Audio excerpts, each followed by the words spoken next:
This is Dianne. Welcome to a supersized version of Biters.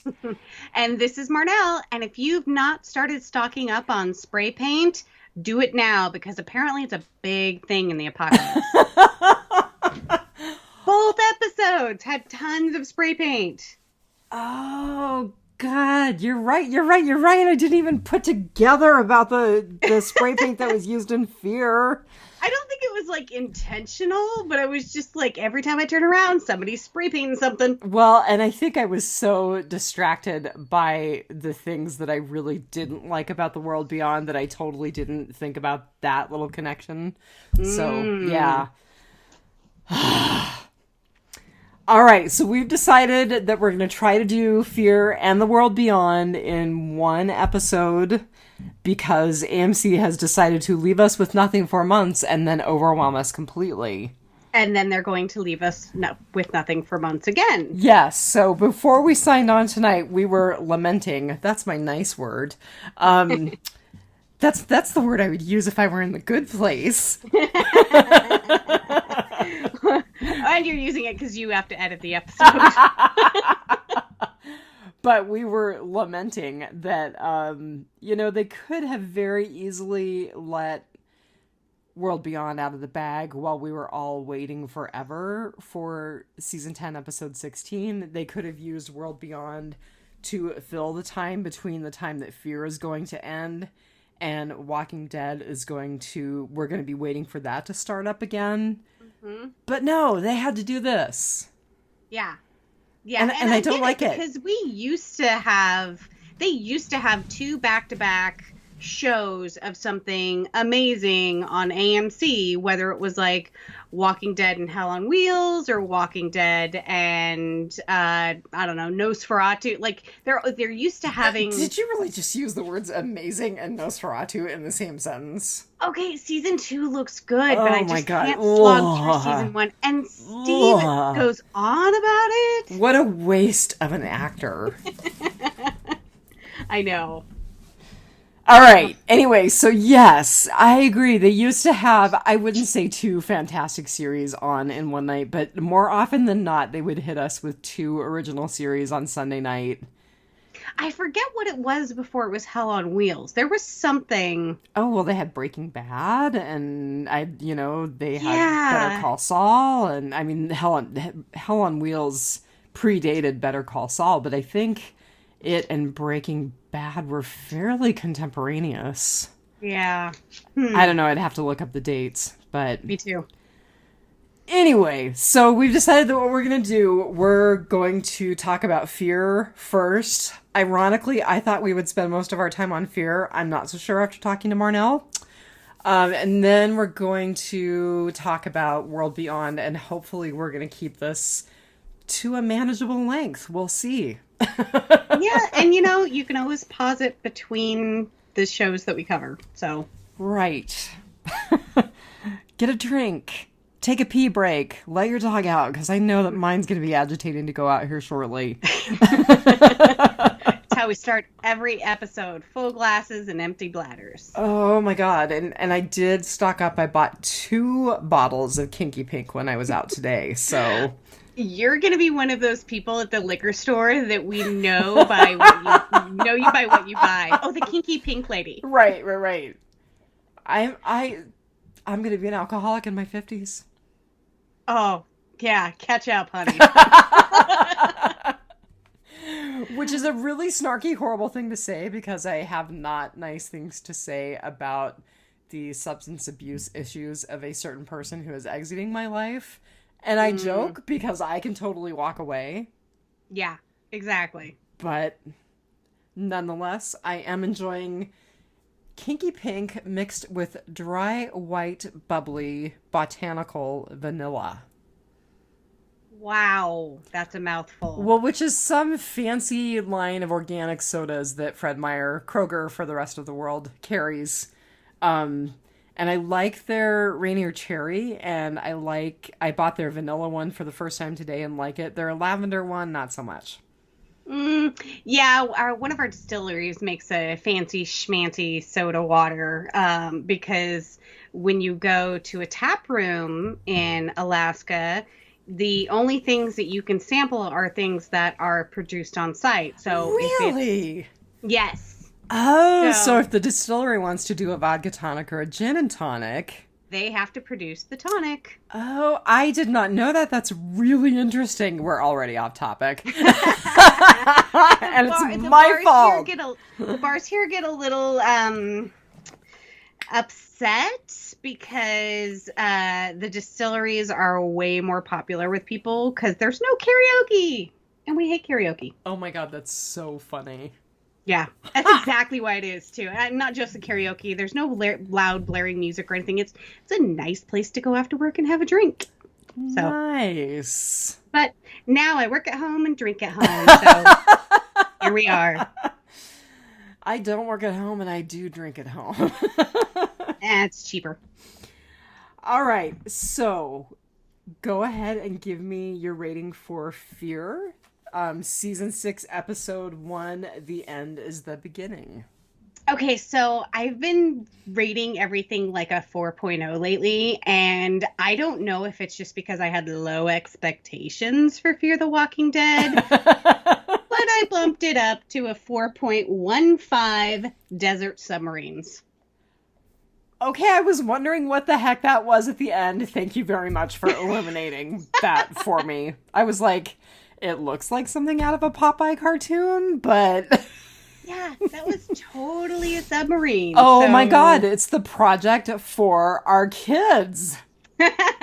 Maybe it's a nuclear sub. They are totally going to be submarine experts. We just need a gas generator to run it. Here we are. Oh my God. But I just have to back up and say we really did enjoy this episode. It sounds like I enjoyed it quite a bit more than you did. But... We did enjoy this episode, but it still deserves its lumps for last season. All right, what did you rate it? I rated it 4.6 eroding pulmonary arteries out of 5. Oh my goodness. Because I liked the imagery of not so much that bullet fragmenting, but like if you have something like constantly irritating the wall of an organ or the wall of a blood vessel, it can erode that away, and eventually, absolutely, that organ can burst or that blood vessel can burst. So yeah, I liked that imagery. Yeah. Score 1 for the medical personnel on our team. Right. So I don't have any numbers for either show. I will have them next week. But our writers for Fear were Ian Goldberg and Andrew Chambliss, who Steve lovingly calls the two knuckleheads. I agree. Got nothing good to say about those guys for almost all of last season. I will give them chops for doing a decent job writing this episode, though. Yeah. I mean, it really was surprisingly good. Credit where credit's due. I mean, Eric Kane and Paul Tassi both really liked the episode. Okay, I didn't read Tassie's review, but I read Eric Kane's, and I laughed so hard because one of the things that he said was, "But we have been fooled before." Yes, which is exactly what you said to me earlier today. Yep. I'm like, I don't know. I'm just gun shy. Oh God, so funny. And then totally credit where credit is due. I think that it was a great episode because of the director, Michael Satrazemis, who we know lovingly from The Grove. I will always think of him and that episode of Walking Dead as tied together. But he also directed Morningstar, which we really, really liked in season 10 of Walking Dead. And a whole host of episodes of Walking Dead but those were the two that like really stuck out from the list for me. He did. I just maintain that was not a Morningstar. And then he actually directed what was arguably the only really good episode last season for Fear, which was The End of Everything, the bottle episode with Al and Isabel. Ooh, did you see the tie-in with, we'll get to it, The World Beyond? Yeah. I'm pretty sure I brought that to your attention last time. No, there's a new one. Oh, okay. I didn't see the new one, but Okay. Thomas O'Mara did agree with me that Isabel probably is the daughter of the lieutenant colonel. Yes. And I was looking so hard for her in the episode. I thought I had found it in the kid's mom, but no, that was totally different chick. Yeah. Yep. That's her name in the credits. Totally different chick. All right, so not a lot in terms of writer and director, but that does take us into our featured cast. So we had a kind of an embarrassment of wealth in this episode for featured cast members. Okay, I have to tell you also, because Steve always gripes about, oh my god, there's more cast members. Right, but we gained 2 cast members and we lost 2 cast members. The funny thing was like, I'm like texting and I'm like, all right. It opens up with 2 brand new cast members immediately. And then I was like, oh, never mind. Just 1. Well, yeah, I guess 3 cast members. Well, 4 if 5 if you include the baby. I was going to say 4.5.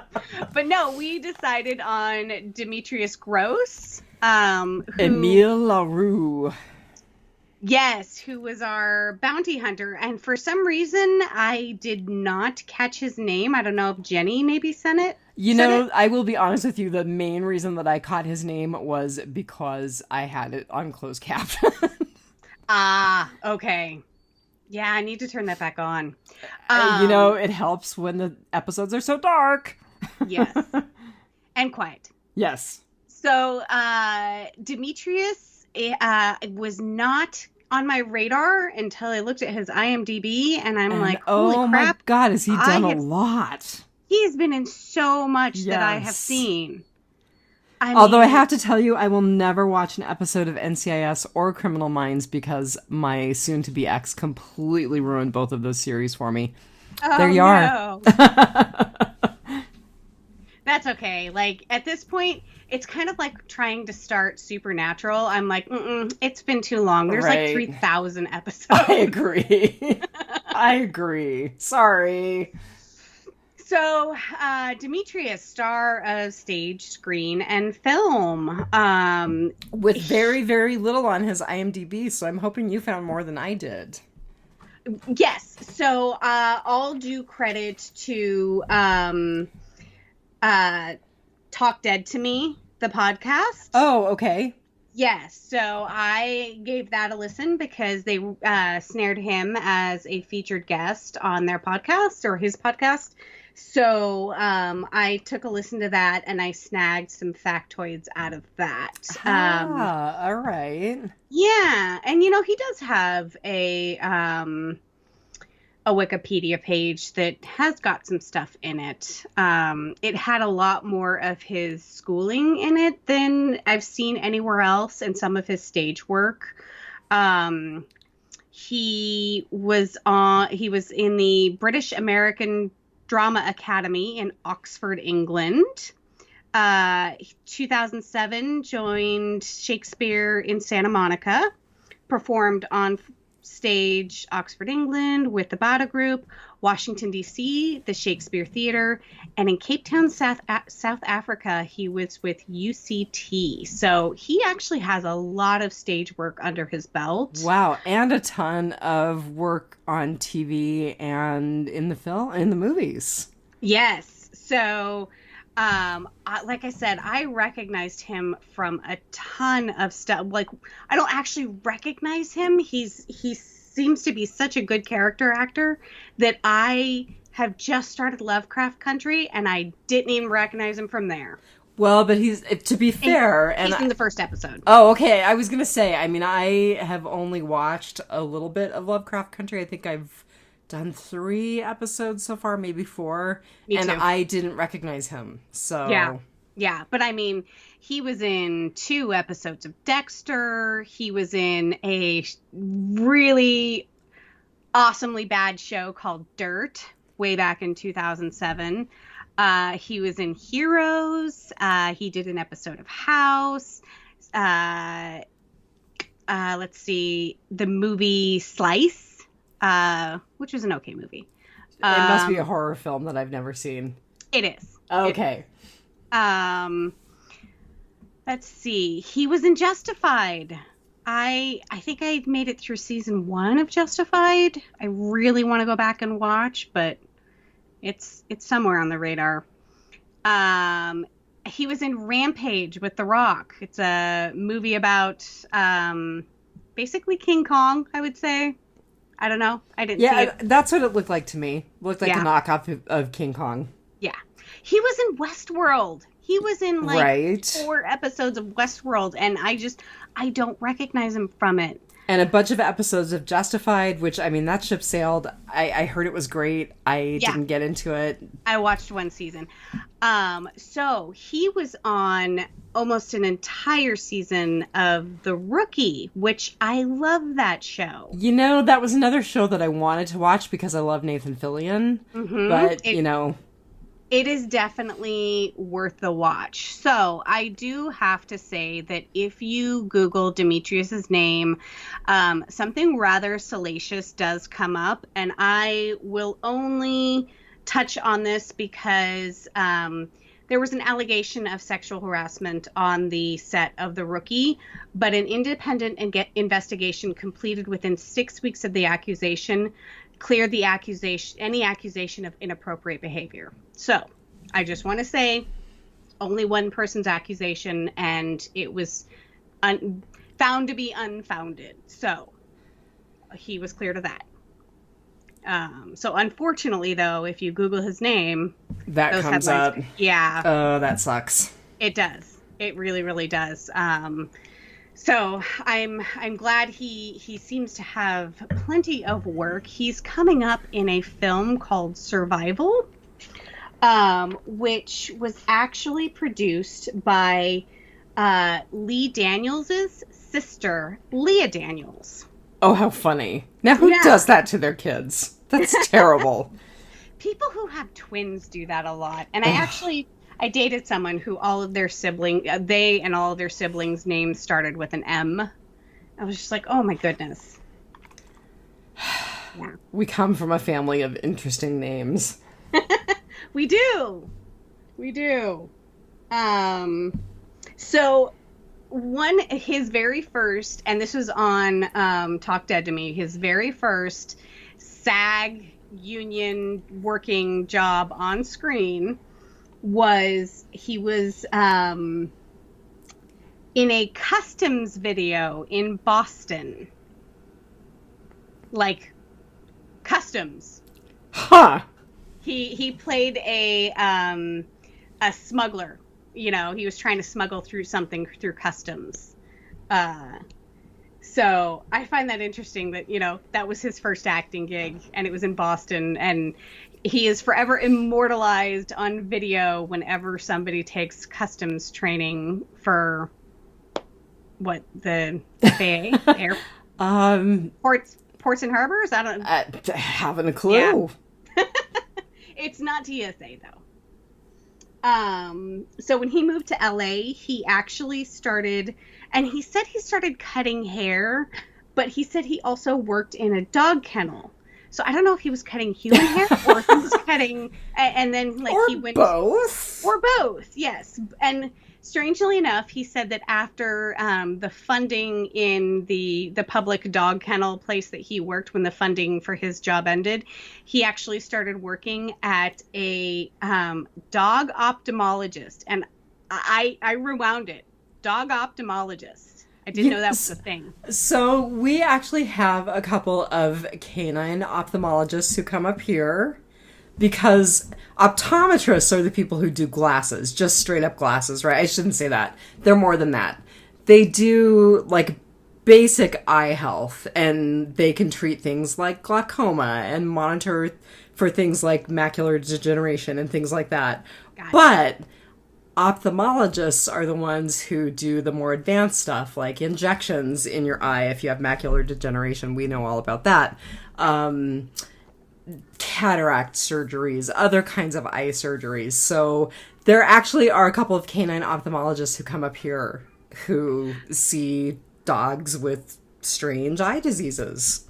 Okay. I mean, So there you are! I figured, okay, dogs have eyes, but I didn't know there was such a demand for it that you could go into a specialty, know? Yeah, and when you're in a bigger center, Yeah. Yeah, and I mean, LA, of course. Yeah. So that's kind of how he started making his living when he moved out to LA in 2005, 2006-ish, before he started to make it big. And his first IMDb credit is the television show Numbers, which I wanted to see it back in the day, but again, we've just gone too far. Oh my God. There's so much to watch. There is. So he was also an uncredited extra on The Wire, which, again, another one. It's supposed to be like one of the best things that's ever been on television. Right, which I will admit I tried to watch it. I'm ashamed to say I tried to watch it and I failed. Yeah, I haven't even tried, so you got further than me. It wasn't my thing. Yeah. Yeah. So the other thing that he has that's out there is a movie called Godfrey, which he is writing and producing. He is not starring in. He's just writing and producing, and that is in pre-production, so much so that it doesn't even have a cast yet. So I guess look for that sometime in the future. But very good. What about social media? Any kind of social media presence? He does. He's got kind of a minimal presence on Twitter and Instagram, and he is very socially aware. So if you are anything but left-leaning... Here we go again, saying if you're anything but a raging leftist like the two of us, right? Don't follow them. Right. More so on his Twitter. His Instagram is a lot of stuff from the stage, screen, and theater that he has been in, stage, screen, and movies. And so I couldn't find his family stuff anywhere, but it appears, and I'm going to call her his wife. He looks like he's got a wife and 3 kids. And I thought it was absolutely hilarious when I was listening to Talk Dead to Me. One of his children is just screaming like a little banshee in the background.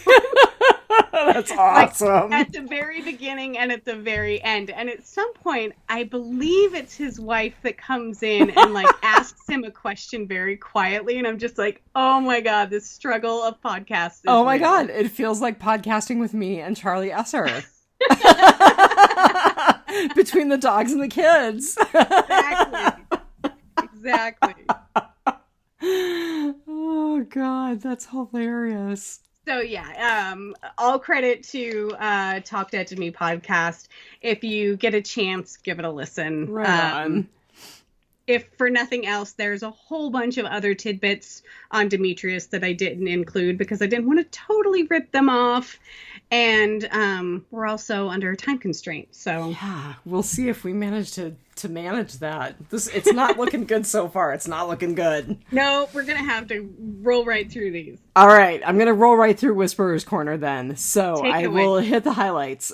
Eric Kane did write a pretty glowing review of Fear. He called it a surprisingly good season premiere, but as I said, did warn that we had been fooled before. Mm-hmm. There is some news out of New York Comic Con specific to The Walking Dead. So The Walking Dead is apparently going to be re-released, repackaged as a comic book series called The Walking Dead Deluxe. It's only going to be released as single issues, full color, and apparently there's going to be quite a bit of like what Kirkman referred to as back matter, where they kind of talk about the story behind the story, not backstory about characters, but like the story about developing things and about how they put it together. And oh, that's neat. It's going to come out 2 issues per month starting in November, and people will have to collect it as a comic book. Oh, wow. Yeah. Sonequa Martin Green told Entertainment Weekly that she would like to reprise her role as Sasha in the upcoming anthology series. Really? Just to do like an episode about Sasha's backstory. Huh. And did you know, apparently this was a thing and it was talked about in the series. I didn't know this. Sasha was a firefighter? I don't think I know that. I didn't know that either. No. Yeah, so there you go. Okay, there was an interview with Ian Goldberg and Andrew Chambliss, the 2 knuckleheads. And they apparently have designed this season of Fear as, quote, 16 movies. So apparently each one is going to be, it's going to be like an anthology series, and each one is going to be kind of a freestanding episode. Huh. So, like, this first one was, the reinvention of Morgan Jones. Right. So, I think that'll be interesting. I have some positive things to say about that as we get further into our discussion of this episode. Yeah, it came off pretty well. I don't know how it'll keep going, but sure, we'll try it. Anything is better than last season's dumpster fire. Ugh. I know. That's what I think. That's like, I was very tentative to rate it any higher than I did, because I'm just like, okay, is it just because my expectations were low? Low expectations are a thing. Yeah. Some of us get into relationships and say things like, well, he never hit me, so it must have been a good relationship. There's actually, I think it was in Living Color, did a bit called, it was a dating company called Lower Expectations. That's what keeps popping into my head tonight every time I say my expectations were low. It's like, dating company. All right, 2 more things in Whisperer's Corner, and then we'll move it on, because I know that we are trying to be more alert to time. So the bonus episodes that we're supposed to get, that are like the extra episodes of season 10 of Walking Dead, have been confirmed in an interview with comicbook.com that they're basically more about Maggie's return. And it specifically said that they're going to show us where Maggie has been and how she got back just in time to rescue Gabe. Okay, that was kind of the speculation. It was all going to be Maggie centric, but okay. And I don't know still that it's going to be entirely Maggie centric, but it sounds like it's going to be heavily Maggie. Yeah. And then the last thing I had is related.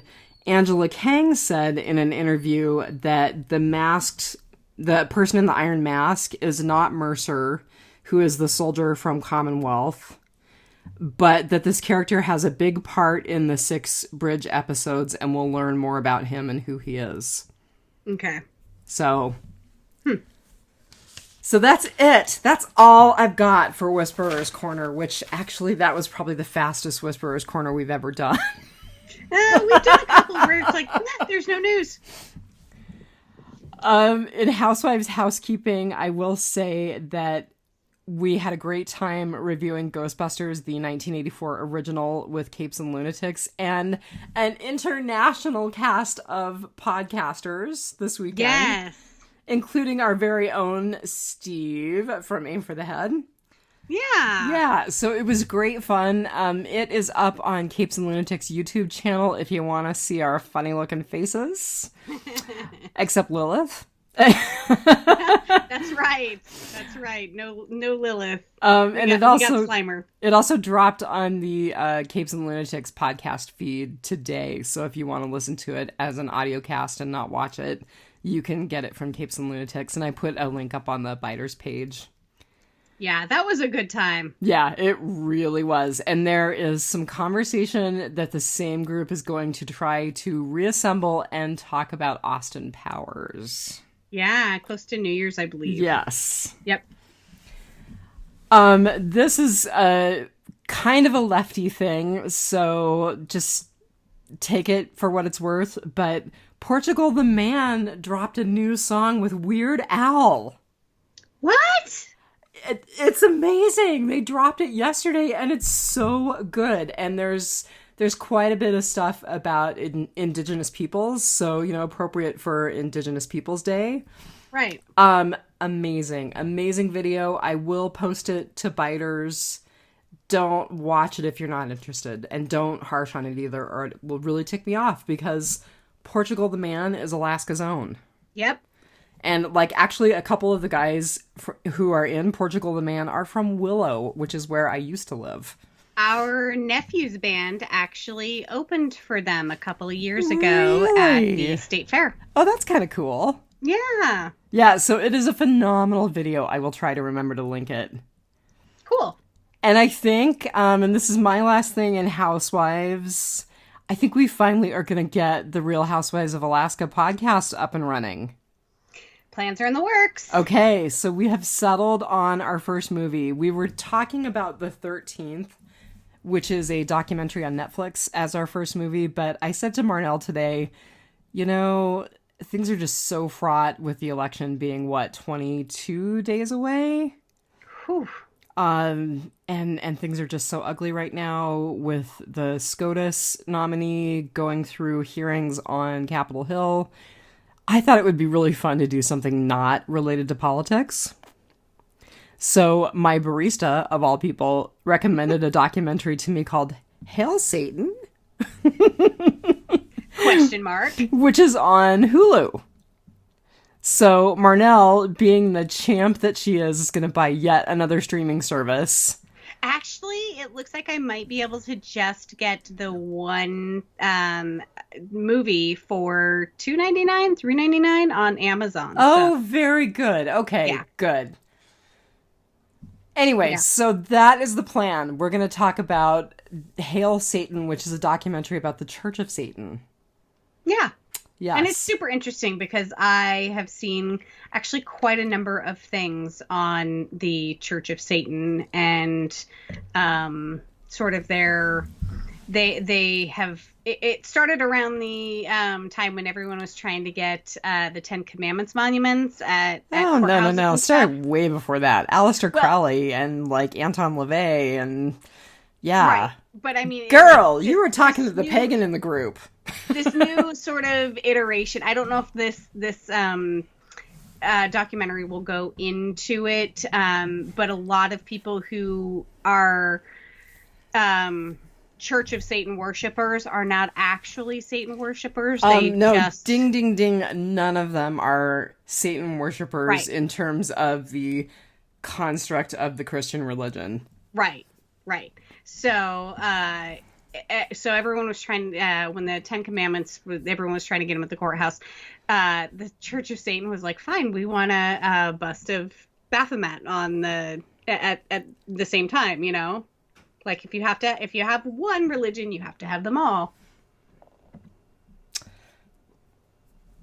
Yeah, it'll be fun. So totally not Satanist, political at all. It'll be fun.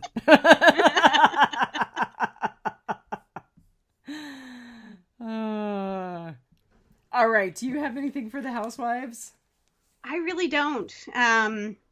Work's been crazy, so my PayPal, I had to give them a picture of my driver's license and something with my freaking social security number. Completely hacked. Yeah. They limited my account so much that they were like, yeah, we're going to need some proof you are who you say you are. Oh and I still haven't been able to get the chick's name off of the business portion of my PayPal that she opened. I don't have a business. So she opened a business part of my PayPal and you can't delete it. Oh, I have to contact PayPal, and if you've ever tried to contact PayPal, no humans involved. NHI. Nope. Yep. So, yeah. Even Steve was like, "I changed my PayPal password." Oh my god. Yeah, don't get your PayPal hacked. It's horrendous. You know, so the thing is, I changed mine a while ago, but I'm kind of wondering if maybe I need to like change it again because you're kind of freaking me out here, man. You know, I had a coworker a number of years ago have her entire identity stolen to the point Oh God, that somebody, knock on some wood. yeah, that somebody was like working under her social security number and actually got her tax return. And it was just, I mean, 100% somebody was impersonating her. And that was just a nightmare. So I, knock on wood, I'm glad I caught this as early as I did and got out for a $20 overdraft fee. Oh my God. Yep. PSA. Yeah. Passwords. Yeah, no kidding. Oh. That's all I got, though. Well, do we want to do our goods, bads, and uglies about fear, and then we'll do some rotting potpourri about fear, and then we'll go into World Beyond? I think so. Okay. And, you know, it's been just under a week, and I've already forgotten who went last time. I think you might have gone first last time. All right, we'll go with that. Okay, so I have to get to the right page because I've got like 500 pages of notes. Okay, so my good is that they did not weaken this episode by feeling like they had to play catch up with the whole group. And that goes into this being like an anthology series and 16 individual little movies versus, you know, like all of these episodes where we're getting 5 stories in 45 minutes. Right. I didn't need to be caught up on everybody. I was totally down with this just being a Morgan-centric episode. It was great.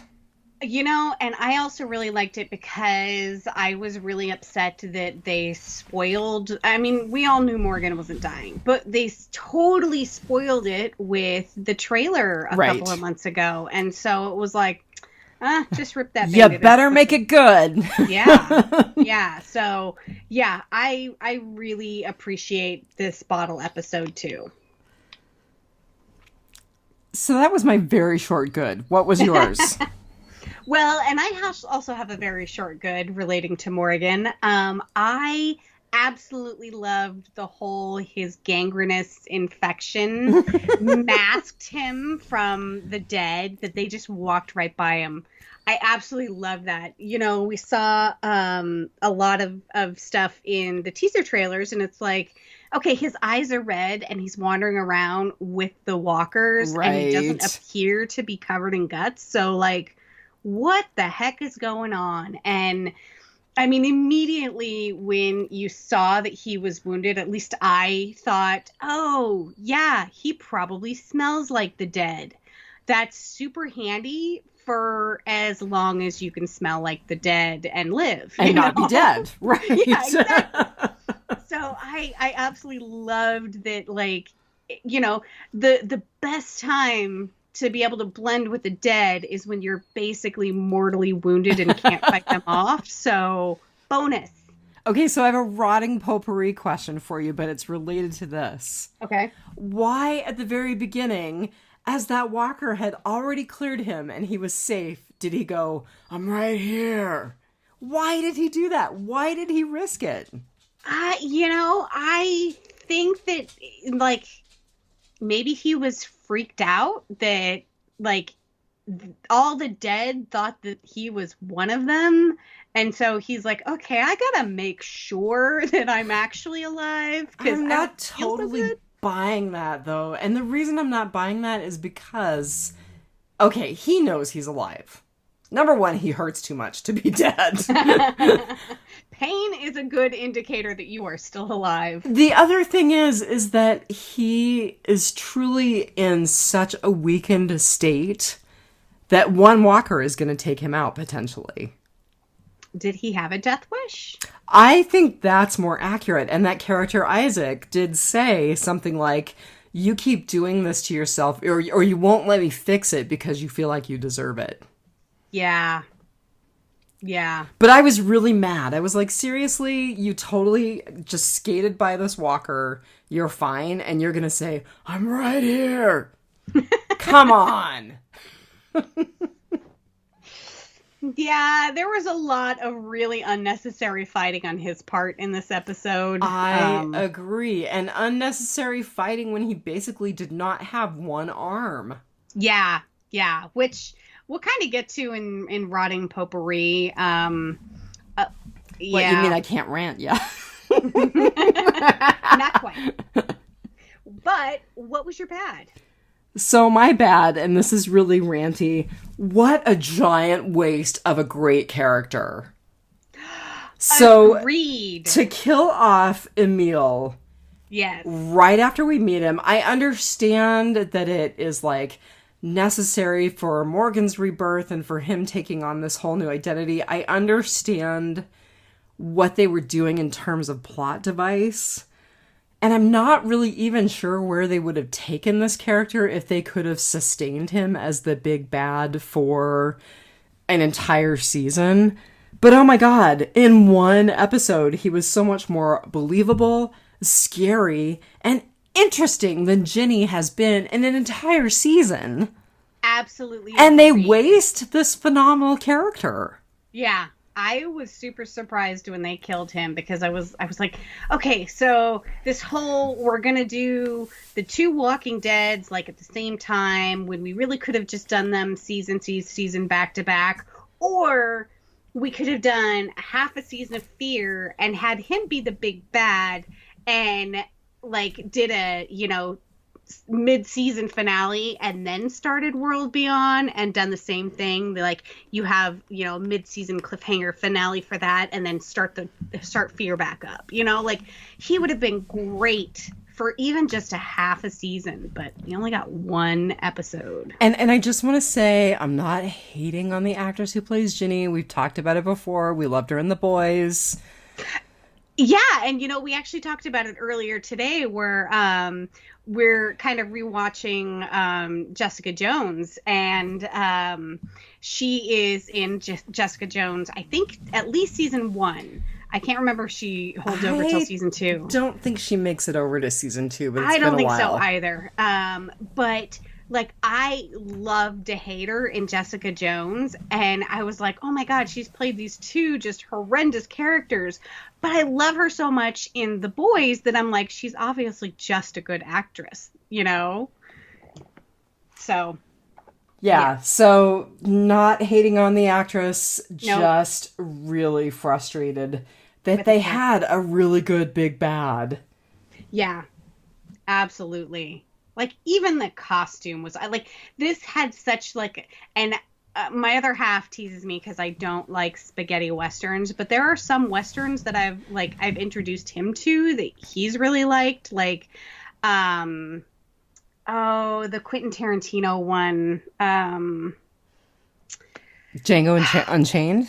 no, well that one, and God, I can't remember. It's got Kurt Russell and got a bunch of other just really awesome characters. So I'm so totally hit or miss with Tarantino that, yeah. Yeah.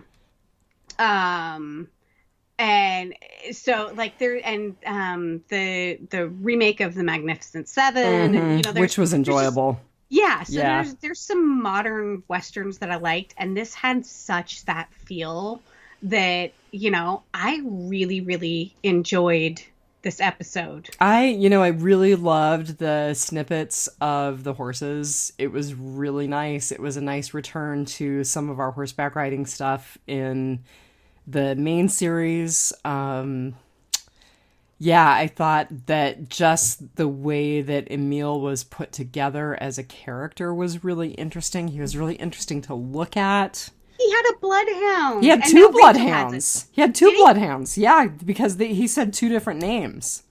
Oh. So, and like at the very beginning when we see him by the campfire, and this is going to sound racial and I don't mean it to, so please don't take it the wrong way, but the dark cinematography and then him kind of being in the darkness, the way that his teeth and his eyes really lit up, it was such a great piece of cinematography. I loved it, and it made him so interesting and kind of creepy. like I said, right down to the costume. Yeah, The character was just completely intriguing. And I do like that the new Morgan has incorporated some aspects of Emil. Yeah. We'll talk about that, I'm sure. Definitely talk about that. But yeah, a great character. Waste of a great character. Yep. Okay, your turn. What's your bad? So, having said how great this character is, I don't think that he was good enough to be able to sneak up in a pickup truck on the water tower and like totally hook everything up without like raising any suspicion or anything, and be able to pull the water tower down. Like, I was just like, really? Okay, fine, whatever. But I was just like, even with Morgan being like unconscious or those two talking in the water tower, that truck isn't quiet, you know? I was so bummed. He ruined Grace and Morgan's cool little yurt. Before Morgan can get the little carousel. The mobile. Yeah. And did you get that the reason why he kind of focused in on that is because him and Grace rode the carousel. Yep. No, good catch. Yeah. Very good. So, but yeah, I was just like, one, that bunker or the water tower is actually pretty cool, and two, I do not believe that he snuck up on them. Yeah, no, I agree with you. The truck was very loud. The dogs themselves are not quiet. No, those bloodhounds would have been going crazy. I was going to say, generally speaking, when a bloodhound finds its prey, it vocalizes a lot. So yeah, actually those dogs were incredibly quiet throughout the entire episode. I was going to say his dogs were really quiet. We did not hear a blessed thing. Yeah, they were trained to like not vocally alert on something. They were trained to scratch. So isn't that kind of ruining the whole purpose of a bloodhound? See, Smalls agrees. Oh my god. He's definitely watch the episode of Capes and Lunatics. Towards the end, Smalls does make a cameo appearance. I wondered if anybody noticed. Yes. He was so cute. He's so handsome. All right. So what was ugly? My ugly is actually the transformation of Morgan Jones. Oh my goodness. And it's Smalls is ugly too. So are we finally getting the Morgan we deserve? Are we finally getting rid of Morgan from Clear? Are we finally getting rid of All Life is Precious? Are we finally getting rid of take what you need, leave what you don't? Okay, so I don't think that we are entirely getting rid of him, but I think we're done seesawing back and forth between pacifist Morgan and like serial killer Morgan. I think we're getting a middle of the road Morgan that's like, okay, I'm going to kill someone if I need to, and I'm going to help people who need it. So because he threw away his staff. So we've definitely got, and he even said, and it's funny because I was like, okay, so we all spent a year going, they're not going to kill Morgan. And at the end of the episode, he says, Morgan Jones is dead. Okay, so I've got so much about that to unpack.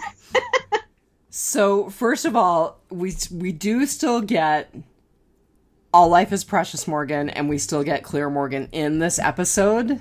Because, like, when Isaac is like, oh, well, you have to come, and you have to take care of my family, and blah, blah, blah, and he's like, no, I can't do that, I can't be everything that they need me to be, blah, blah, blah. We totally had some Morgan Clear moments going on there. We did, but I think, again, at the end of the episode... No, I'm not finished. Okay. And so then, when Emil comes upon them... like the first time that he finds the two, well, no, like when he knocks the tower down and is coming up on them after he's knocked the water tower down, All Life is Precious Morgan has a chance to shoot him and end it.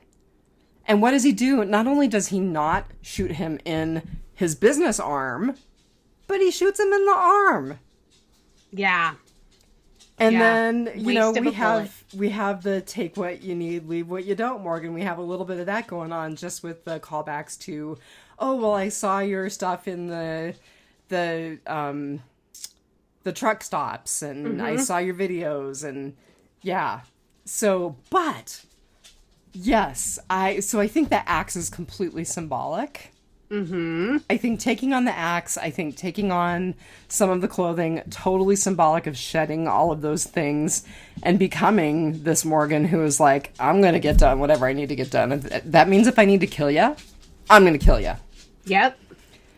And did you notice that his eyes were clear by the end of the episode? I didn't until you just started to say that. I'm like hyper focused on the beard. I'm digging the beard. I generally like a guy with a beard. I mean, there are some exceptions to the rule, but yeah, the beard, and now the cowboy hat and the slicker, and like I'm just not a slicker. It's an Outback coat. Is that what it's called? Yeah, it's one of the Australian Outback coats. Okay. Yeah. And yeah, the axe is an awesome weapon. Like decapitating people with one foul swoop. Yeah, so I have a lot to say about Morgan, and it's mostly good. Yeah. Yep. We spent almost an entire season last year using the nice word lamenting on how they were wasting Lenny James. Right, and ruining a really great him. character. Yep. And I'm like, okay, road to redemption. Here we go. I mean, by the end of last season, I was like, I'm actually kind of glad they're killing Morgan off, because this is so tragic to see a character that I loved so much be ruined like this. Yep. Agreed. All right, what was your ugly, and was it good or bad? It was kind of bad. It's the very, very beginning, and I don't know if because I can only see this through a woman's eyes, but who the heck trusts strangers now, right? Like, that guy just runs up and is, like, eating the beans. Help me, and I'm going to eat your beans. Right. Like, I'm just like, okay, maybe it's because women are super hyper aware of stranger danger, but I'm just like... And because Emil seems like such a soft and cuddly guy. Right. I mean, it's not like he was hiding that giant axe. You know, he stood guard while the guy was eating the beans. At first, I'm like, the beans are poisoned. Like, that was totally what I was thinking too. Yeah, I was like, somehow this was pre-planned, and he looks like he's eating those beans, but he's like, he's gonna die. Yeah, and I was like, oh God, what's the secret ingredient? Rat poison? I was thinking some sort of weird herbal thing, but we were totally on the same wavelength. And I'm just like, had this been me as a woman post-apocalyptic being chased by something, I come upon a lone man by a campfire with an axe, I'm probably going to hang around the area so that maybe whoever's chasing me, like, I can see their interaction or, whatever. But I'm not going to run up and be like, help me. I'm like, no, stranger danger. So there was a couple of, like, moments in this episode, the water tower and the stranger danger, that I'm just like, no. Kind of stranger credulity a little bit. Yeah. And so those were two of them. And like I said, maybe men see it differently. Maybe it's like, oh my God, another dude, I don't know. And quite literally a dude. How funny. But yeah, so I could not trust someone, and maybe I would have an easier time if it were a lone female, as a female, maybe it's someone of the same gender, or even then though, I mean, there are no, women are terrible too. Yeah. Yeah. Remember? Crazy, filthy woman. Yes. Exactly. Right? and she poisoned the water. So, yeah, like, no. God, was that only a season ago? I would have to have the bad guy literally nipping at my heels in order for me to run up to somebody and be like, help me, help me. Well, the bad guy's dog was literally nipping at his heels. He was quite a ways ahead. He somehow outran that dog.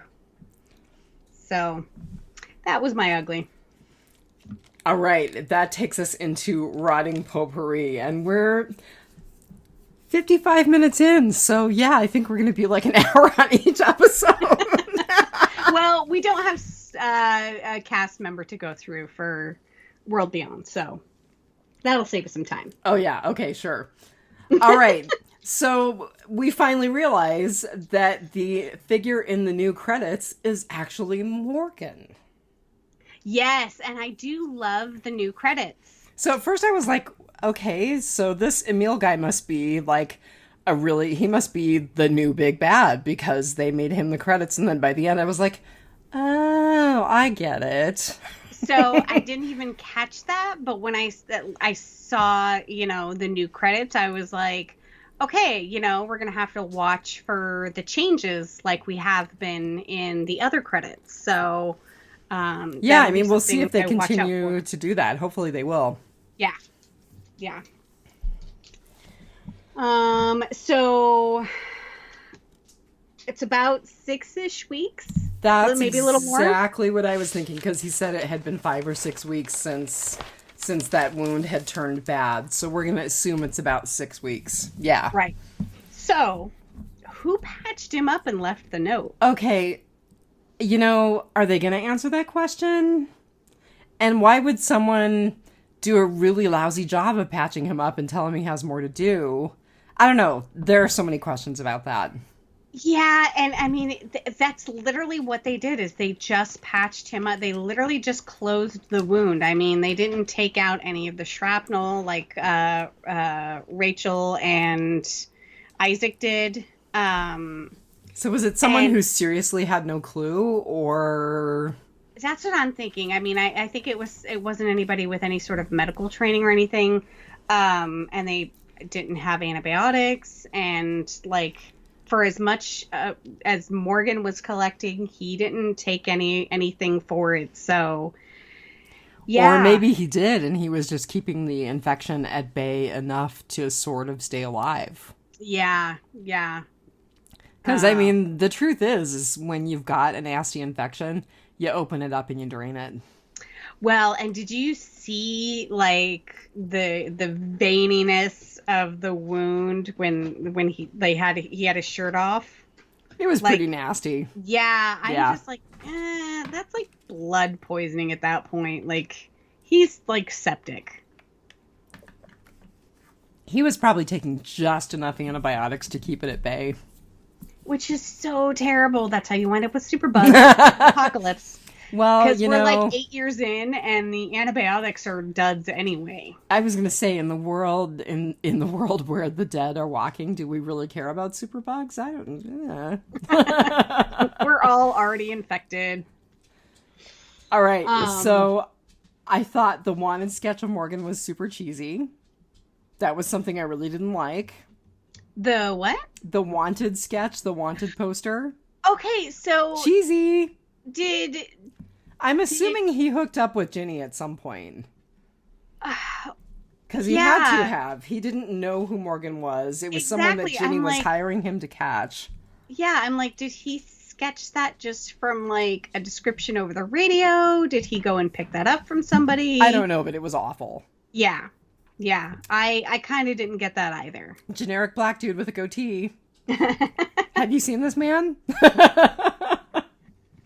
All right, but I did love that he kept going on and on and on about the social contract, because who's been ranting and raving about the social contract for months?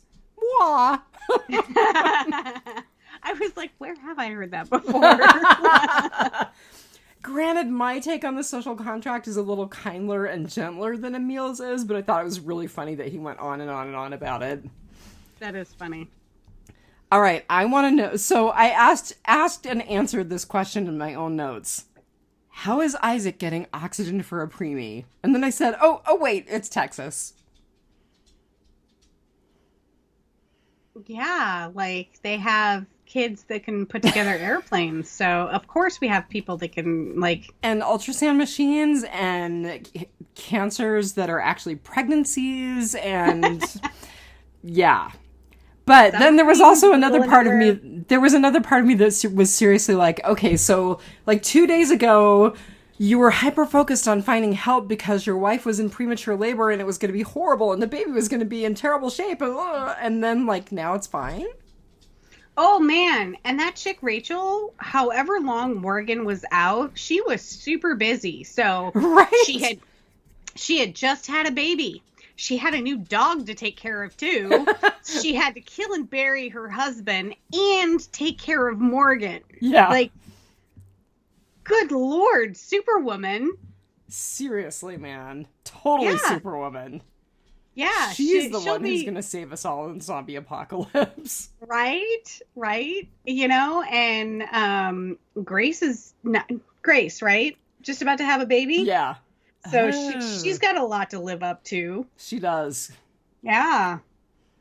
Be like, shoot that baby out and get back to the fields, woman. All right, and I totally laughed at the meme that you sent me, which will not be shared on the Biters page. But Isaac hid his bite. Yes. And he'd been hiding it for the entire time. I mean, remember when Emil says to him, "Boy, you're looking awful sweaty there." That's right. I didn't catch that. Yeah, and then he just looks like he's not feeling very good after he and Morgan fight the huge horde of rotters that they end up killing off by themselves, 2 wounded people near death. Mm-hmm. Okay. Mm-hmm. So it wasn't 100% a perfect episode, but it was pretty good. I have to say that I can't abide somebody hiding their bite. Say that. I know we've talked about this before. But, you know, it's not like he was, like, hiding it forever, like, oh, I'll get better, you know? Like, he was seriously like, no, I got stuff to do, and I gotta set this up before I die, you know? Okay, but... He popped it out at the right moment. He's like, no, Morgan, you can't die, because I'm dying. No, I'm gonna force you to yet again be something that you don't want to be, to a group that you don't want to take care of, because I got bit. Right? I know I just met you, and this is crazy, but I got bit. Here's my baby. Oh my god, that's awesome. Oh man, I was not holding that one in. That just came out. That was awesome. So call me maybe? Right. Oh, okay, so speaking of 2 men on the verge of death fighting off a horde, Morgan is so near death, and he not only takes out Emil, but he does it one-handed. I know, it was a stretch. It was a big stretch. Yeah. Although, I will say, before Morgan, found his inner Hulk and smashed, I actually really thought Morgan was gonna die. Like, when he knelt down and gave his neck to Emil, I really thought that was it. And I thought, boy, I'm kind of sad that they're taking Morgan out this way, but I'm kind of okay with it, too. Yeah, and see, I didn't think that. I was just like, no, for the past year, I'm like, no, they're not killing Morgan. Like, Even though Lenny James has a new series in the UK. They're not. Nope. Of course, now it's pandemic, so who knows? Yeah. So, what's with the key? What's with the key and what's with the tagger? I don't know. Yeah. So, I mean, the title of the episode is The End is the Beginning. Which I totally think refers to Morgan, actually, absolutely. Because Morgan's end, the end of Morgan Jones, is the beginning of something completely different. Absolutely, I agree. I was actually bummed when Eric Kane was like, I don't get the reference with the title. I'm like, really? You write for Forbes. Are you serious? I could do this job. You know, those... You, sir, could not be a nurse, but I could do your job.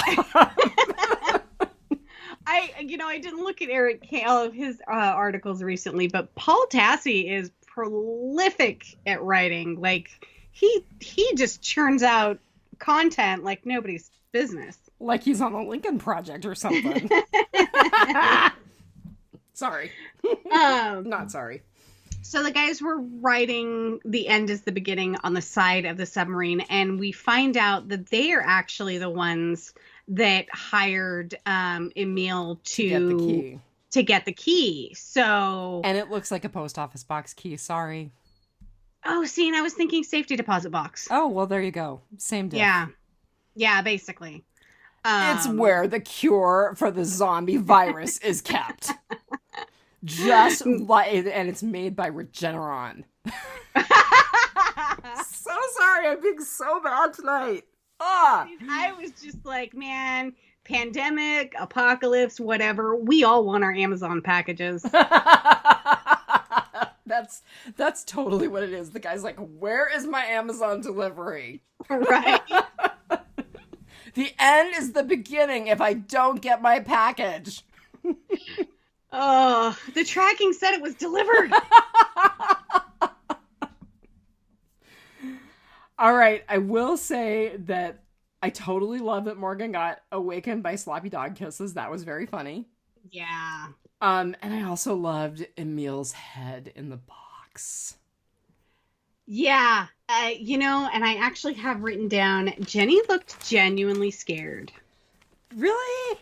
She was laughing at the head in the box, but then she was laughing maniacally. When Morgan kind of came over the radio, yeah, when she was like, I will end it. I will pile their bodies in this pile. Yeah, and she was like looking around because, I mean, I don't think those radios have that long of a distance to. So apparently they do, because it's Texas. Where anything can happen. Yeah, that's funny about and the box still said Morgan Jones on it. And so of course that's totally the head that she was expecting. Seriously, in the beginning though, when Emil put Walter's head in the basket, I literally said to myself, a tisket, a tasket, a Walter head in a basket. I was all over the place with this episode. God. All right, I've got 2 questions, and then I think maybe we will take that quick break, sponsored by Milkbone. Where did Morgan get the horse? Okay. I know I asked this the last time we had... I asked it about fear, or I mean about Virgil. The Walking... Yeah. Yeah. So one somehow in Oceanside. Who is leaving all of these random horses with expensive tack who look well fed and well groomed? Who is leaving these random horses laying around? Because I want one. So the other half is really annoyed by this also. And I'm like, well, Virgil was in Oceanside, so they had probably had horses. And he's like, Oceanside was abandoned. They're not leaving horses around. Okay, that's totally what I was going to say. Thank you, yes. Maybe they're like, oh, we can't take these 5 with us, so we're just going to release them so that they're not walker bait. Like, so maybe they're running around, but you're right. The expensive tack is not going to be on them. And well-groomed, and their hooves are trimmed, and I could go on and on and on. Okay, the other question I have for you is, did he bail on Rachel and Morgan? I don't Or are we going to see her again? I think we're going to see her again. Them again. Yes. I mean, somebody names their kid after you. You don't just bail on him. He's basically the kid's godfather at this point. So, yeah. Wow, he's going to be a busy baby daddy. Sister wives. Oh, creepy. Not totally. Too possible. He's too into Grace. Yeah. All right. Do we have anything else to say about fear? No, that's what I got for fear. Okay, this episode and this episode break brought to you by Peanut Butter Stuffed Kongs. We'll be back in a few. And we're back. Well, that was satisfying for Smalls. Was it satisfying for you? I was going to say, it's like shockingly quiet on your end. Everybody has a treat, and his has some peanut butter in it, so hopefully it will gum his lips shut. Oh, so now we're moving on to The Walking Dead World Beyond. Season 1, Episode 2, Blaze of Glory. Blaze of Gory. No, Glory. No, I'm pretty sure it's Gory. Oh, you're right, it is Gory. Yeah. I swear. No, at one point they're talking about going out in a blaze of glory, but it's actually the episode is Blaze of Gory. Right. Somebody in their review that I was looking at had it wrong. It wasn't Eric Kane. I don't know where I put it. I swear it said glory. Someone said glory. And now that's stuck in my head. Well, and I will say, just sharing for the crowd. So Marnell got me thinking about that when we were talking about it earlier, and I was like, there's this really great Joe Jackson album from the late 80s called Blaze of Glory. Thank you for reminding me, because I didn't have it in my iTunes collection. And see, I was thinking John Bon Jovi, Blaze of Glory. You know, I like me some Bon Jovi every now and then. This Joe Jackson album is classic. You'll have to post a link to it. I'll have to find like one of the songs. There are a couple of songs that I especially love off of the album, and I'll have to find one of the songs and post a link. Yeah. All right. So, how did you rate it? I rated it a little low. I'm not sure if you rated it as low as I rated it. Probably not. I keep having to remind myself they're sheltered teenagers. They're sheltered teenagers. They're sheltered teenagers. So I'm someone reviewed the episode as it's a little hard to watch an episode of Dawson's Creek in the zombie apocalypse. I believe that was Pedro. Effect. We'll have to look on the website. Yeah, and I agree. I think I critiqued the writing of teenage girls last episode, and I still maintain that, like, I don't. Yeah, so I rated a 3.95 flaming Cabbage Patch doll. Which I have to admit was a fantastic distraction. If 2020 was a doll. It would be a flaming Garbage Pail Kid. You're right, it would. I definitely rated it lower than you did. Okay, I'm always like conservative on my feelings. I was feeling my feelings pretty strongly. Yeah, I try not to. But what was your rating? 2.58 wasp walkers out of 5. Ouch. There were a couple of really good moments, but they were only a couple of really good moments, and when I watched it a second time, it was not enough to hold my attention. Yeah, there was a lot wrong with this episode. There was a lot wrong with this episode. And like I said, I keep trying to check myself and saying that they're sheltered teenagers. They're not our seasoned veterans of the apocalypse, like, Judith and Carl, and these kids have never had any practical real world experience in killing zombies, and so I'm just like, okay, they're doing stupid stuff, but they'll get better. I hope. I hope so too, because I actually liked the first episode quite a bit. When I watched this episode yesterday, I was like, yeah, that was pretty good. I enjoyed that. And then when I watched it again today, I was like, yeah, not so much. Yeah. Okay, so our director was Magnus Martins, who was the same director for the first episode of the series. Our writer was a guy named Ben Sokolowski. I hope I'm saying his name right. Because even though I thought his writing was really shoddy, he deserves to have his name pronounced correctly. I would say Sokolowski. Okay.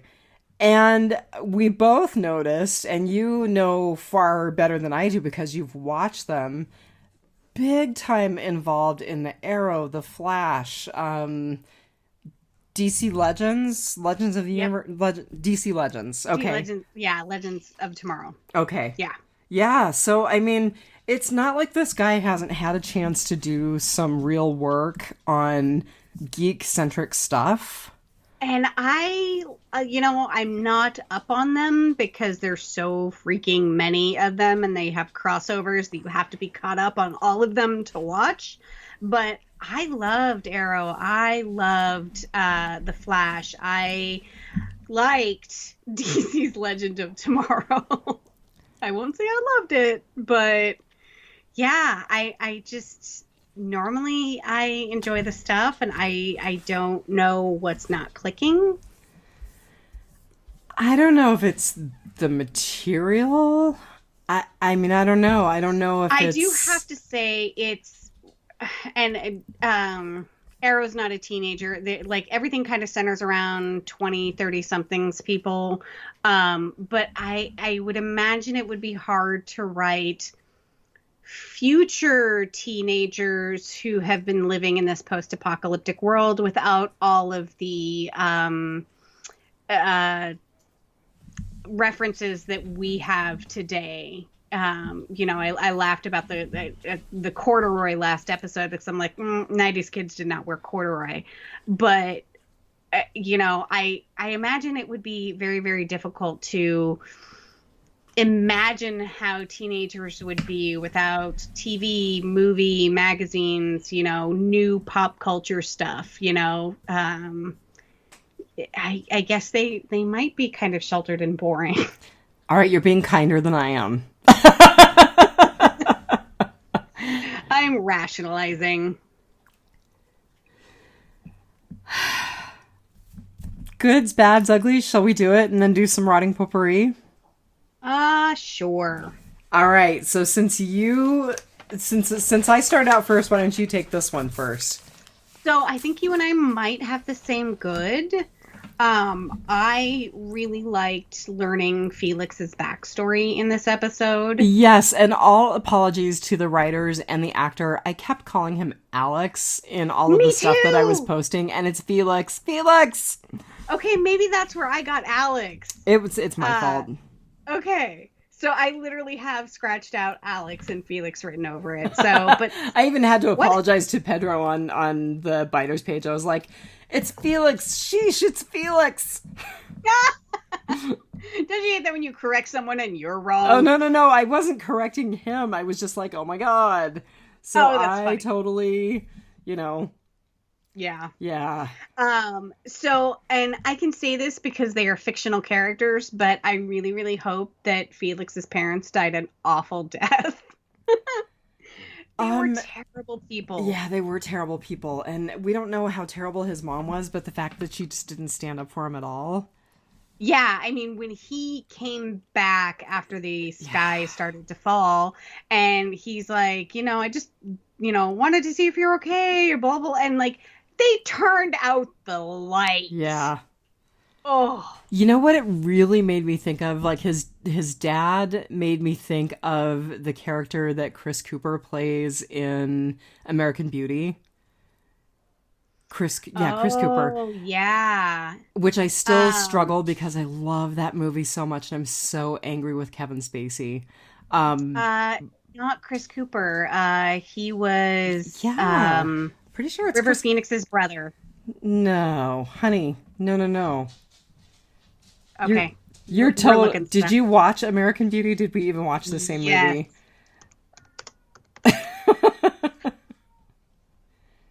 Oh, you're right. Thank you. You're right. Anyway, it made me think of him and it made me think of of the way that he verbally abused Wes Bentley's character over sexuality, which in that case was completely misguided. And it also made me think of just how absent the mom was. Mm-hmm. I mean, the mom in American Beauty was truly mentally ill and, like, absent, like emotionally absent, even though she was physically present. So that's kind of what it brought to mind for me. Yeah. I did... Oh, go ahead. Oh, no, I was just agreeing with you. Absolutely. The fact that the dad was using the kids as paycheck. I was going to say the fact that the poor kid was working overtime to support his family. And they kick him out because he's gay. Yeah. I'm just like, I have never been able to understand that rationale. Like, there are plenty of reasons to hate kids, and there's plenty of reasons to hate people, but that is definitely not one of them. And I've never understood that. And it's heartbreaking. So this totally was my good as well, obviously. And I wrote down, first of all, demographics stupid, because they totally are trying to nail down the teen demographic for this series. But the other thing is, this episode premiered on National Coming Out Day. I noticed that. Yes. So it was appropriate. It was appropriately timed. I mean, I'm sure that when they filmed it and when they had originally planned to air the series and all of that, the timing was not there. But then pandemics happened, so... Right. And of course, this wasn't actually the episode. I mean, we found out in episode 1 that his character is gay. Right. But then to get this big backstory. Yeah. And it makes him so much more interesting. Somebody's tragic past always makes them kind of more interesting. Nice. Well, as it does with Hope. I find Hope way more interesting than I do Iris. So... Yeah, I've got a few things to say about Hope. Or as I like to call her now, Jessica Jones Jr. Or like Hopeless. Yeah. She just I'm rewatching Jessica Jones, so she looks a lot like Jessica Jones, so it's kind of funny. So we had the same good. So what was your bad? I had multiple bads. As did I, so maybe we need to buckle up. All right. So let's start out with trying to walk through the bog. Like, why are we walking through a bunch of flaming tires with walkers all around it? Like, I don't understand that game plan. I mean, yeah, it's going to take you a little longer to walk around, but you can't see through all of that smoke. You don't actually know what's there, so you don't know where you're going, and there's possibly dead-end fires and flaming walkers, and this is all around just a really, really terrible idea. I can't get behind it. I can't dispute that. Yeah. And so, I mean, there was a lot of really poor choices this episode. The bowling ball is super fun. The game was dumb, but I can't believe she lugged that around, until the treehouse, and she would have continued to keep lugging it around. Well, here's the deal. When you're young and filled with vim and vigor, lugging around a bowling ball doesn't seem that difficult, even in the apocalypse. I guess. I'm just throwing that out there. Big Mo! So the walker that found them in the treehouse, basically, they're all like, we'll deal with it in the morning. I'm like, yeah, when it attracts 30 more. Oh, good thought. Good point. I'm just they kind of group up, and so that one don't let them build up at the base of the treehouse. That one that's gonna be there's food up there. There's gonna be 24 more in the morning. just really, really not thinking this through. And again, with not thinking it through, they're like, well, there's a fence around the airfield, so if we could just get there, there won't be any walkers in it. And I'm like, you're a decade into the zombie apocalypse. Now, I don't know about other airfields, but ours is just surrounded by a chain link fence. That isn't going to stand up to Walker Central, you know? And they just so happen to find themselves in the one opening that is conveniently open, yet has no walkers that have wandered inside. Yeah. And then, I mean, they decided to walk through the bog where you're choking on burning tire smoke. That's really not a good idea. And then we decide to sleep there. All right. They've got 15 years tops anyway. Right? Max, I mean, you're going to die in your sleep from the toxic fumes you were breathing all night, let alone the ash that is now raining down on you. Right. So, yeah, there was just a whole lot in this episode. And like I said, I keep having to remind myself, these are not the seasoned veterans of the zombie apocalypse that we know and love. These are kids that have been sheltered inside of a community almost their entire life, since they were like 6. So that was my list of bads. Okay, well, I think my list might be even longer. Oh, man. Did I miss something? So Lay it on me. I said to you earlier today when we were talking that there were lots of things that felt like an homage to things from other Walking Dead series. Mm-hmm. And, at first it felt like an homage, but eventually it just got really tired. And the retreads were not funny. Wah wah. You saw what I did there. Tires, yep. Okay, so I'm going to go through them. So, the first one. The walker that Iris fell into the pit with. Totally made me think of Bicycle Girl. Oh, okay. especially around the eyes. Her eyes were really pitiful and they were really hollow. And if you look at the facial construction of Bicycle Girl and the facial construction of this walker, you'll see it. And then Hope actually says to the walker as she's walking away, "I'm sorry." Sorry, and that's what Rick said. Right. So I was like, one. "Oh, that's really cool. I really like that." And then the next one came along and it was like, "Oh, that big can of sliced peaches. It's kind of like Carl's big can of pudding." And I'm like, "Oh, okay." And then I'm like, "Oh, Samwise Gamgee is like a little Eugene Porter. He just wants to be a scientist." Right? And I did not get any of these. This is great. Oh, it keeps going. And the school buses. Like the school buses in Fear at La Colonia. Oh. But I was like, okay.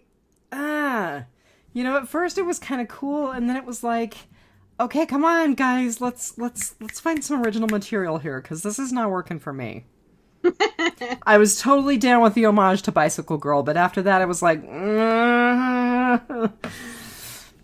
So, I guess my list wasn't really longer than yours, it just felt really long because it was really torturous, so... Yeah. I can see that. Alright, so what was your ugly, and was it a good ugly or a bad ugly? Well, true to form, it was a bad ugly. I may have mentioned something last episode, but I don't think I harped on it quite as much because I was trying to give it the benefit of the doubt, but Huck is really grating on me. All right, I'm so glad you said that, because at first I was like, I really want Huck's backstory, and then like 2/3 of the way through, I'm like, she talks too much. I really would like a cool girl character, but she's just got this cool cat persona that is just over the top. Like, And she talks too much, and it's always like the cool repartee and the little explanation. She's like a mansplainer, only she's a chick. Yeah. God, and you know us, we're like ultra feminists, and we're like, the female character's awful. The female character has got to go. Give us the gay dude at any time. Right? So, yeah, mine was a bad ugly, and I really hope that they tone Huck down a little bit. See? Dogs agree. 0 stars. Very bad. Do not recommend. The peanut butter ran out. It did not last long at all. Oh my God. This is the way that podcasting is going to be for me from here on out. I don't see any improvement. I'll get you some sort of little cone of silence, a little recording pod. Oh, it could be a water silo lined with mattresses. My own little yurt. Hey, Dr. Ann Zink, our CMO for the state, has one. A yurt? Yeah. That doesn't surprise me. Anne's pretty cool. Yeah, she does a lot of work from her yurt. Yeah, she's super cool. Yeah, she is. So my ugly was actually a good ugly, and it's probably the only reason that I even gave this a rating. And it was the wasp walker, because you know that I have this pathological fear of bees and wasps because I'm allergic. Oh. And I will say that is one of the creepiest walkers that The Walking Dead has ever done. And it's probably my favorite walker since the well walker in season 2 of the original series. Yeah. The well walker is tough to beat, but I loved, just the papery look of the wasp hive. And for some reason I was thinking bees, but you're right, it's wasps. Oh yeah, because they're hive. horrible and evil. They are. They serve absolutely no purpose. Bees sting you once and die. Wasps sting you over and over again and laugh while they're doing it. But they give you figs, so they're okay. only one particular kind of wasp. Right. Yes. God, unfortunately, one of our nieces actually went hiking and got stung 9 times behind the ear. The wasp got tangled in her hair and she couldn't get it out. Horrible. I had one sting on my knuckle years ago and it hurt for days. I could not imagine having to hike back down a hill with 9 wasp stings in my head. Oh. Yeah. That's horrendous. Horrible.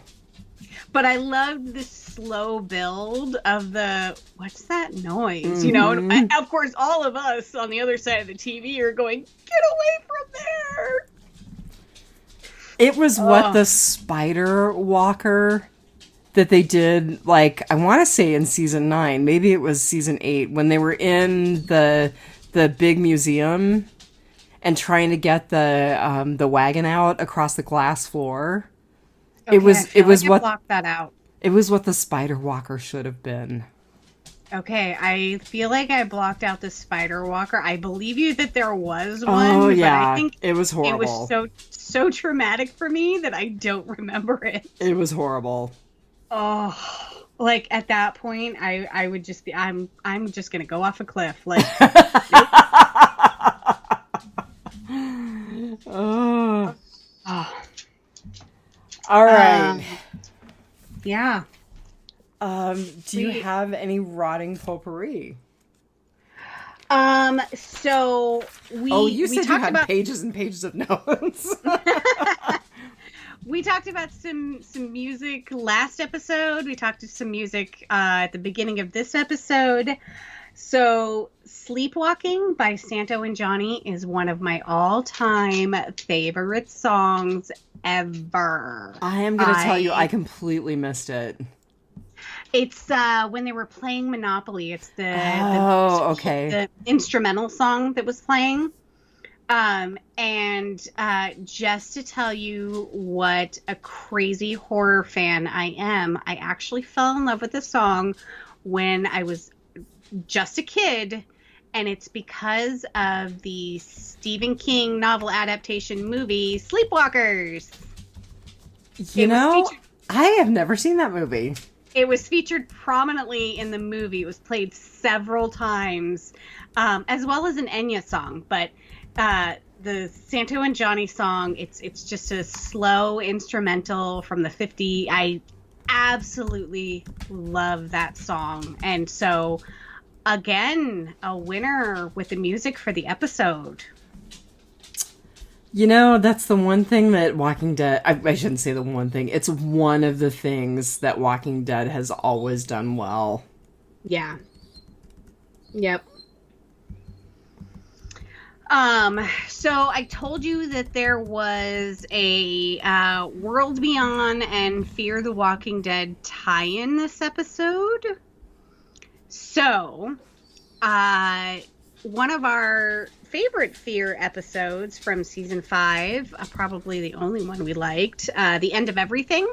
Mm-hmm.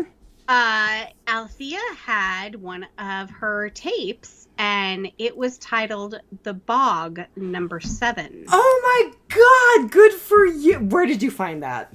Comicbook.com. That's totally cool.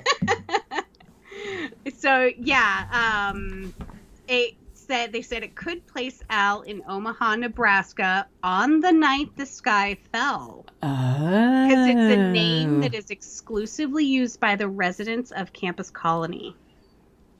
So, yeah, either that or she interviewed somebody about it. Yeah.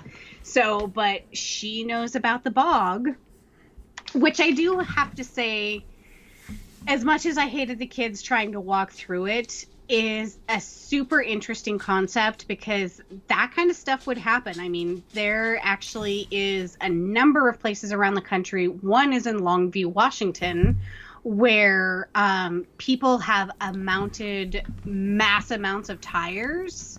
And the city of Longview, Washington, was battling with the owner of the property to clear out all these tires because they were afraid of a forever tire fire. And I also think it's kind of, it feels like a, have you ever heard of the Gates of Hell? I have a completely different frame of reference for the Gates of Hell. So it's, this old mine, I cannot remember what they were mining, but they hit like basically a gas pocket, a methane pocket. And the thing has been this underground burn. It's been this giant burn pit for decades. And there's absolutely no sign of it stopping. It's somewhere out in the middle of a desert. I want to say it's in the Middle East somewhere. Maybe it's Eastern European, something like that. But it's out kind of in the middle of the nowhere. And it's just this big open burning pit that never stops. And, it attracts a lot of looky-loos who kind of trek out there. But, of course, it's super dangerous. Don't go near it. Sounds like Alaska. Right? They finally moved the damn bug. They finally did. Stop hiking out there and dying. Yes. So I actually loved the concept of the bog, just this sort of forever natural disaster, even though it's not really natural. We created it. But I mean, this kind of stuff does happen all the time where, a few years ago, we had a lightning strike. We were in the middle of a drought in a rainforest. Imagine that. We had a lightning strike out on one of the islands around Juneau. And there was an underground fire that smoldered all summer. There were no flames, but the ground underneath, all of the dead, desiccating foliage and pine needles and everything were burning all of the root systems out of the trees. So they were warning people, of course, because you have to warn people of these things, not to go near the island. One, because, I don't know, you could get burned if you walked on it.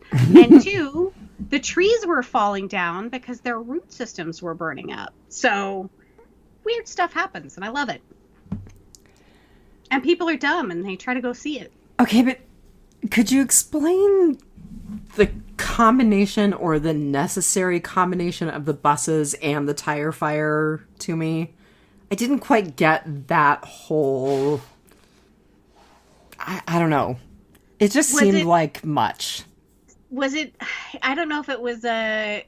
kind of a bus barn where they park all the school buses and somebody just happened to have a tire reclamation place, or maybe it was just genuinely a scrapyard and there was just a whole bunch of buses like circled around to look exactly like La Colonia in Fear. I don't know. I'm not sure why.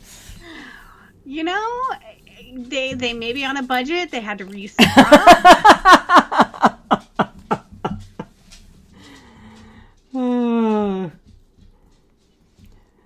All right.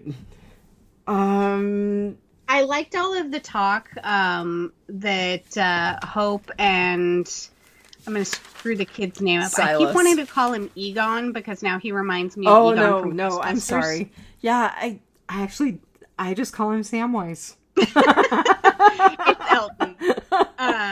The kid's name is Elton. So he and Hope had kind of a really cool conversation about extinction, and how he thought that they were the last, generation of humans, the endlings, and that we're only going to last 15 years. Oh my god, the endlings. They gave themselves a nickname. They did. Now they have a nickname. They're a team. Next week, team T-shirts. Oh, they need to go and trademark the URL. I bet you it's already out there. Not, I'm going to go buy it and it's going to redirect to the housewives. Oh my god, I'm going to totally look for it right now. So I liked his explanation that the endlings.com is for sale. You can buy it now for $2,895. Oh, yeah. Or 12 monthly payments of $242. Nah, I want a Roomba worse. HugeDomains.com. That's funny. Sorry. I wonder when it was purchased. I wonder if somebody snapped that up or if that was already, oh my goodness. But I loved Elton's thing about how we were kind of... Is it Elton or Alton? Or does it really even matter? It's Samwise. Elton. Like Elton John. Okay. Yeah. I'll probably remember it now. So that nature basically made a shortcut. I mean, we were already headed for our own extinction, kind of to what we were doing to the planet, but like nature just totally shortcutted it. I loved that because that's kind of how I think. And then later on in the episode, he said something that is really, really similar to something that I say a lot of times. He looks at everyone and he's like, I'm going to propose something unpopular. Oh, yeah? What do you say? So whenever we do like group projects or like two of us are having to like figure out how to put this giant toolbox together in our garage, and there is a much greater height and strength difference between the two of us, I will often say, I have a really terrible idea. I warn you that it's a terrible idea, but it's all I got.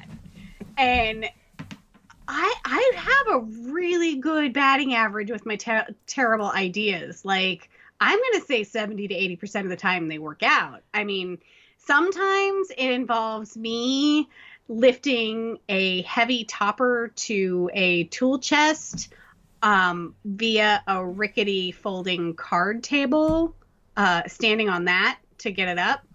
and the other half going, no, no, no, no, no, no. Me going, too late. We're there. So yeah, I always tell people, I'm like, everyone's like, well, anybody got a good idea? And I'm like, well, I have a really bad idea. I'm going to say, as the only one who's small enough to get into the crawl space, you have a right to have some terrible ideas. I do.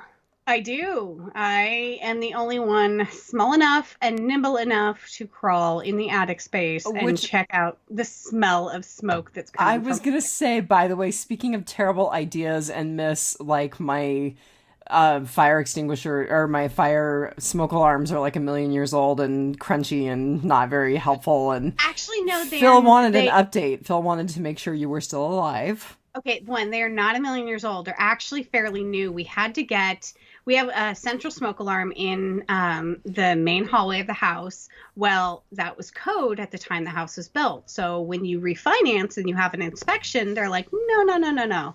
You need smoke alarms in every room. So we're like, okay, we're going to go buy smoke alarms and CO2 detectors in every single room and put them up. And these 10-year guaranteed smoke alarms start going off 2 years later, and they won't stop because they talk to each other. And so if one of them won't shut up, they all won't shut up. And so you wind up taking them down. I still got the main central one that served us well. And apparently, not only do I have an ear for water leaks in our house, but I have a nose for burning smells. So what was the story? So there's basically what would have probably been originally the main light in the garage. You flip the switch on and it comes on. Well, we have other lights in the garage now that kind of constantly stay on. Well, the main one is kaput. We need a new not outlet, fixture put in. Mm-hmm. So we need to get an electrician in here for that. And I did order a whole bunch of smoke detectors and CO2 detectors that actually jive with our Ring security system. So it actually, one, will lower our homeowners insurance because we'll have 24/7 monitoring of fire and CO2 in our home. And, two, it ties in with our security system. So, yeah. One of the worst things that can happen for a fire is you not being home. Your fire alarms are going off. Right. And you don't know because you're not home. Well, now I will know. So, not that I ever leave the house anymore. Right. But it's going to knock, it's actually going to knock a good chunk off of the homeowner's insurance. And I think it's going to pay for itself. And they're actually not that expensive. But I think it's going to pay for itself in like under 2 years. So I'm totally cool with that. I have absolutely no problem, like buying and putting up smoke detectors. I was the one who took in our fire extinguishers. We have fire extinguishers around the house, and I actually was the responsible adult who took them into the place that services them and got them reserviced and recertified for the year. So I'm not a slouch when it comes to home security. I have a brand new one, and I had to put up a smoke detector here because there wasn't one. So, because it's a little tiny cabin that's barely on the grid, that I'm sure is not built to code and all of those things. And here we are. But, I feel like you get better Wi-Fi than Steve does. Well, I am fortunate in that I'm close enough to town that my Wi-Fi is pretty good. Good. That's the benefit. That and living alone.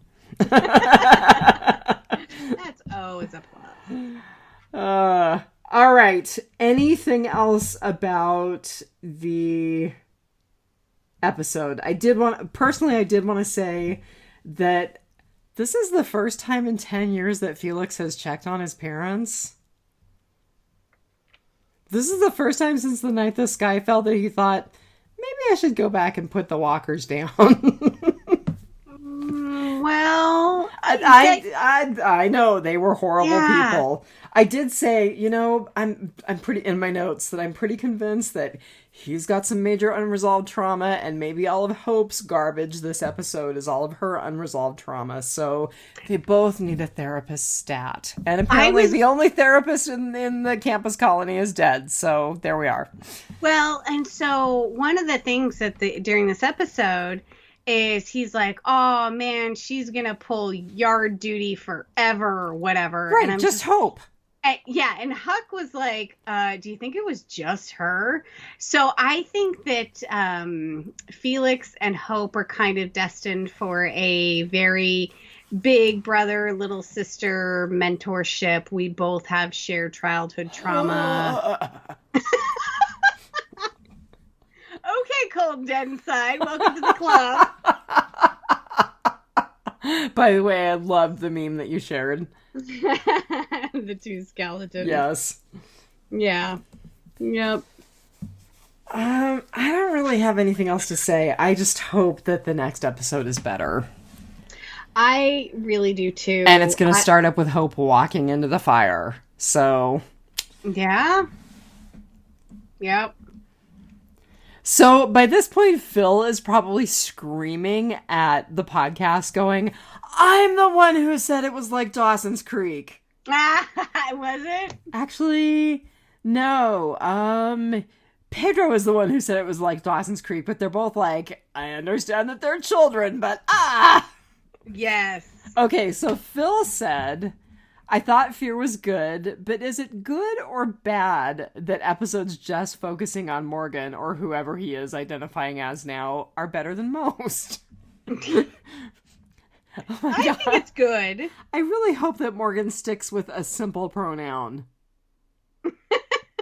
I'm sorry, I know, and I don't mean to sound transphobic because I am not at all, but I still struggle with they, them, and theirs. So Morgan, he, him, his. Just work with me here. I don't care how else you're identifying. Just work with me on the pronouns, buddy. Wow, that was ranty and kind of right-wingish. Sorry. No, I'm wondering, okay, so he said Morgan Jones is dead. So long live Morgan Jones. Does the guy got a middle name? What's going on? I don't know, man, but there's already another Morgan on the planet, so... Yep. Okay, so that was what Phil had to say about Fear, and then he said, and for the world beyond, I understand they're children, but if every episode is them running away from empties and not trying to kill them, that's going to get really old really quick. And if Dianne liked Fear, that probably means Marnell will find some fault with it. Too many icky human emotions? No, I rather enjoyed Fear. Okay. Surprisingly so. And do you have feedback up, or do you want me to continue with the feedback? I have Pedro's up. Okay, you want to go ahead with his? Yeah, so Pedro said, I have always liked Fear, even during its lower quality couple seasons. I am easily entertained if it is a genre I enjoy. I am liking the world beyond, but not loving it. A little too Dawson's Creek in the apocalypse. Oh God, I totally feel that, Pedro. I really like the flashbacks to the night the sky fell. You said I really, really liked Alex's backstory. Pedro said, love the storyline. Don't care for the actor Nick Tortella that plays Alex, not the acting. You said Felix, sheesh.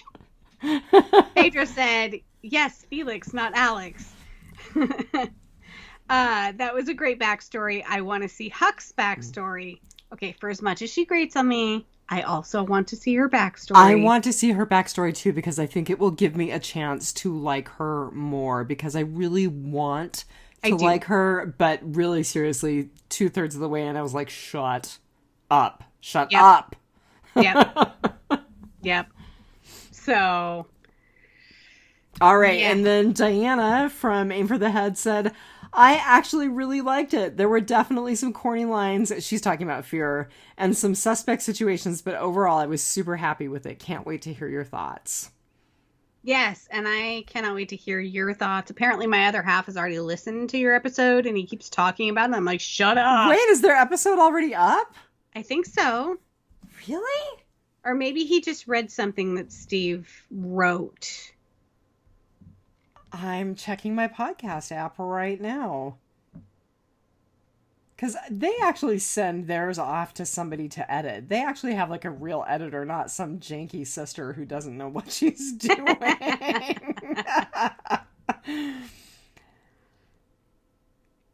No, so they've done an episode about a certain Doom and Brave, but they were recording tonight. Okay. So we do not have their Fear episode yet, nor do we have their take on World Beyond episode 2.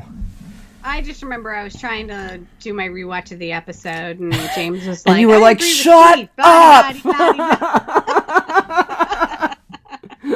Shut up, Huck! He's gonna love this part of the episode. Shut the Huck up!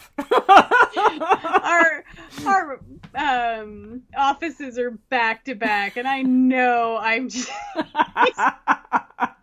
at some point in the day tomorrow, I'm gonna hear his headphones being thrown off and him being like, "What the hell?" No, because I'm not probably gonna have it edited until tomorrow night. So, because really, frankly, it's like 10:13. We're 2 hours in, and I'm exhausted.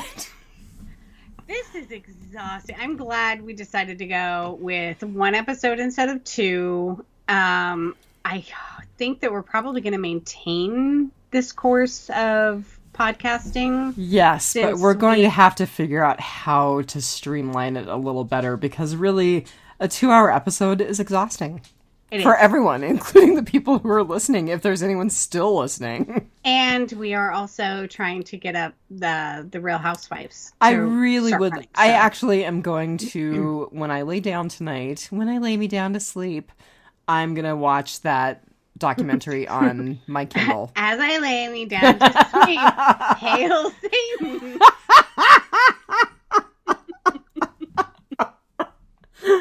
Oh my god. I couldn't come up with a rhyme for that one on the fly. Perfect. No clever song lyrics here. It's totally perfect. That is totally going to be the tagline for the episode of Fear. What? Hey, I just met you, and this is crazy. I got bitten. Here's my baby. Call me maybe. Oh my goodness. All right. I think we are done for this evening. I think we're done. I still need to send a message to my pal Alanis to see if she'll let us use her song for our podcast. Weirder things have happened. Yes, they have.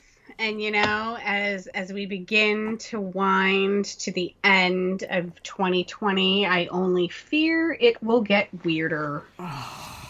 I mean, have you seen Alaska politics lately? Oh my god, have you seen what's going on in Anchorage? Mayor Berkowitz, and then you guys somewhere out there in Palmer have a guy on the ballot who just committed murder last night. What? Oh my god, you've not heard about that? I didn't know. I had no idea. Yeah, your libertarian candidate was road rage, a gun. Gosh, I was totally going to vote a straight libertarian ticket, too. Well, you still can. I mean, it's too late to remove his name from the ballot. I'm just saying he's going to have some legal troubles up front in his administration. Girl, this is rural Alaska. He's going to bust at least 3%. Yep. And by the way, we are vying for the craziest state since Florida, so I'm sure it's just gonna keep coming. Never a dull moment. Alaska man and Florida man, they're in constant competition. Yep. Coming for you, Lilith. All right, everybody. Like we said, we're going to try and get the Real Housewives up and running this weekend. Hopefully we'll podcast that sometime later this week or on the weekend. And then, of course, we're going to keep to our schedule for our double episodes. So I hope everyone has a good week. But just to... You're so tired you can't even do our tagline. I can't. Yeah. You know, the thing and the thing and the thing and the thing. All right. Just remember, take it one dead day at a time. Have a good week, everybody. Have a good week. Bye. Bye.